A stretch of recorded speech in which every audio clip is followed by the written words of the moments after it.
Chapitre 32. À Sichem. Voilà Sichem, toute belle et ornée. Elle est pleine de gens de la Samarie qui se rendent au temple samaritain, pleine de pèlerins de toutes les régions qui vont au temple de Jérusalem. Le soleil l'inonde tout entière, étendue comme elle l'est sur les pentes et du Garizim qui la domine à l'ouest, tout vert autant qu'elle est blanche.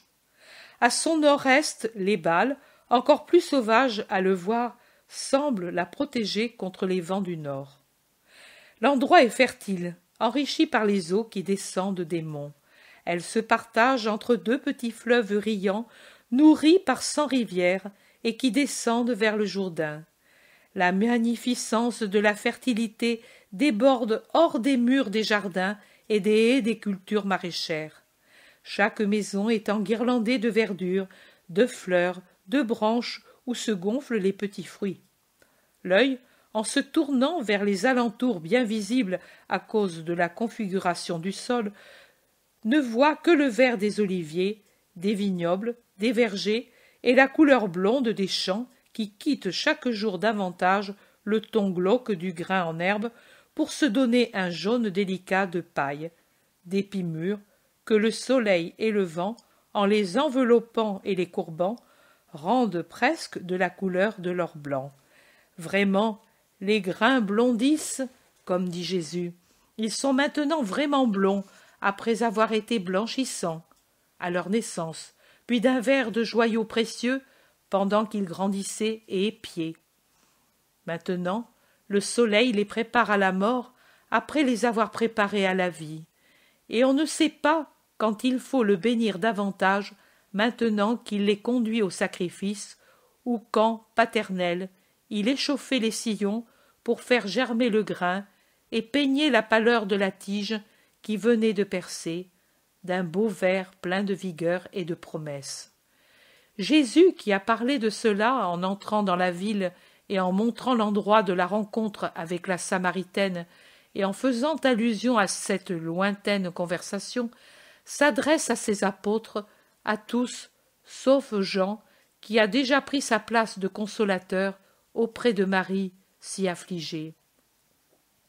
Est-ce que ne s'accomplit pas maintenant ce que j'ai dit alors? Nous sommes entrés ici, inconnus et isolés. Nous avons semé. Maintenant, regardez, une moisson abondante est née de cette semence, et elle grandira encore, et vous la moissonnerez, et d'autres moissonneront plus que vous. Philippe demande: Et toi, Seigneur? Moi, j'ai moissonné où avait semé mon précurseur, et puis j'ai semé pour que vous moissonniez et semiez la semence que je vous ai donnée. Mais comme Jean n'a pas moissonné ce qu'il avait semé, ainsi je ne ferai pas cette moisson. Nous sommes, Jude d'Alphée troublé demande: Quoi, Seigneur? Les victimes, mon frère. Il faut de la sueur pour rendre les champs fertiles, mais il faut le sacrifice pour rendre fertiles les cœurs. On se lève, on travaille, on meurt. Quelqu'un après nous nous succède, se lève, travaille, meurt. Et il y a quelqu'un qui moissonne ce que nous avons abreuvé de notre mort. Jacques de Zébédée s'écrie: Oh non, ne le dis pas, monseigneur. Et c'est toi, disciple de Jean, avant d'être le mien, qui dis cela? Tu ne te rappelles pas les paroles de ton premier maître? Il faut que lui grandisse et que moi je diminue. Lui comprenait la beauté et la justice de mourir pour donner aux autres la justice. Je ne lui serai pas inférieur. Mais toi, maître, c'est toi, Dieu. Lui était un homme. Je suis le Sauveur. En tant que Dieu, je dois être plus parfait que l'homme. Si Jean, qui était un homme, sut diminuer pour faire lever le vrai soleil, moi, je ne dois pas offusquer la lumière de mon soleil par un nuage de lâcheté. Je dois vous laisser un limpide souvenir de moi, pour que vous, vous alliez de l'avant, pour que le monde grandisse dans l'idée chrétienne. Le Christ s'en ira, retournera là d'où il était venu, et c'est de là qu'il vous aimera, en vous suivant dans votre travail, en vous préparant la place qui sera votre récompense. Mais le christianisme reste. Le christianisme grandira par mon départ, et par celui de tous ceux qui, sans s'attacher au monde et à la vie terrestre, sauront, comme Jean et comme Jésus, s'en aller, mourir pour faire vivre. L'Iscariote demande comme s'il était angoissé. « Alors, tu trouves juste que l'on te donne la mort ?» « Je ne trouve pas juste qu'on me donne la mort. Je trouve juste de mourir pour ce qu'amènera mon sacrifice. L'homicide sera toujours homicide pour celui qui l'accomplit, même s'il a une valeur et un aspect différent pour celui que l'on tue. Que veux-tu dire?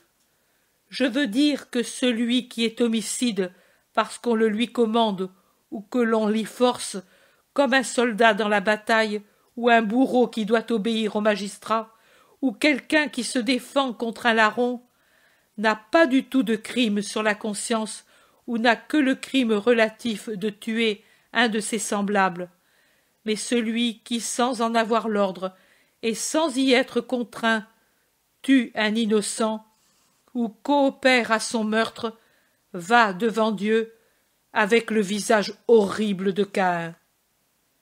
Mais ne pourrions-nous pas parler d'autre chose? Le maître en souffre. Tu as les yeux de quelqu'un que l'on tourmente. Il nous semble être à l'agonie. Si la mère entend, elle pleure. Déjà elle pleure tant derrière son voile. Il y a tant de choses dont on peut parler. Oh! Voilà, les notables arrivent. Cela vous fera taire. Paix à vous, paix à vous. Pierre, qui était un peu en avant et s'était retourné pour parler, s'incline pour saluer devant un groupe serré de 6 chémites pompeux qui viennent vers Jésus. « Paix à toi, maître! Les maisons qui t'ont reçu l'autre fois sont toutes disposées à te recevoir, et beaucoup d'autres avec elles, pour les femmes disciples et ceux qui sont avec toi. Vont venir ceux qui ont reçu tes bienfaits récemment ou la première fois. Une seule manquera, car elle s'est éloignée de l'endroit pour mener une vie d'expiation. C'est ce qu'elle a dit, et je le crois. En effet, quand une femme se dépouille de tout ce qu'elle aimait et repousse le péché et donne ses biens aux pauvres, c'est signe que vraiment elle veut suivre une vie nouvelle. Mais je ne saurais te dire où elle est. Personne ne l'a plus vue depuis qu'elle a quitté Sichem. Quelqu'un de nous a cru la voir en qualité de servante dans un village près du Fialet. Un autre jure l'avoir reconnue vêtue misérablement à Bersabée, mais leurs affirmations manquent de certitude. Appelée par son nom, elle n'a pas répondu. Et la femme répondait au nom de Jeanne dans un endroit et au nom de Agar dans l'autre. Il n'est pas nécessaire de savoir autre chose sinon qu'elle s'est rachetée. Toute autre connaissance est vaine, et toute recherche est une curiosité indiscrète. Laissez votre compatriote dans sa paix secrète, satisfait seulement qu'elle ne donne plus de scandale. Les anges du Seigneur savent où elle est pour lui donner l'unique secours dont elle a besoin, l'unique qui ne puisse pas lui faire du mal à l'âme. Aux femmes qui sont fatiguées, faites la charité de les conduire dans les maisons. Demain, je vous parlerai. Aujourd'hui, je vais tous vous écouter et j'accueillerai les malades. Tu ne restes pas beaucoup avec nous. Ne feras-tu pas le sabbat ici? Non. Le sabbat, je le ferai ailleurs, en prière. Nous espérions t'avoir longuement avec nous. J'ai à peine le temps de retourner en Judée pour les fêtes. Je vous laisserai les apôtres et les femmes s'ils veulent rester jusqu'au soir du sabbat. Ne vous regardez pas ainsi. Vous le savez que je dois honorer le Seigneur notre Dieu plus que tout autre. En effet, d'être ce que je suis ne m'exempte pas d'être fidèle à la loi du Très-Haut. Il se dirige vers les maisons, et dans chacune entrent 2 femmes disciples et un apôtre. Marie d'Alphée et Suzanne, avec Jacques d'Alphée. Marthe et Marie, avec le Zélote. Élise et Nic, avec Barthélemy. Salomé et Jeanne, avec Jacques de Zébédée.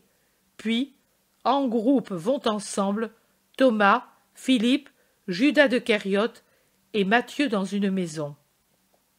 Pierre et d'André dans une autre, et Jésus avec Jude d'Alphée et Jean entre avec Marie, sa mère, dans celle de l'homme qui a toujours parlé au nom de ses concitoyens.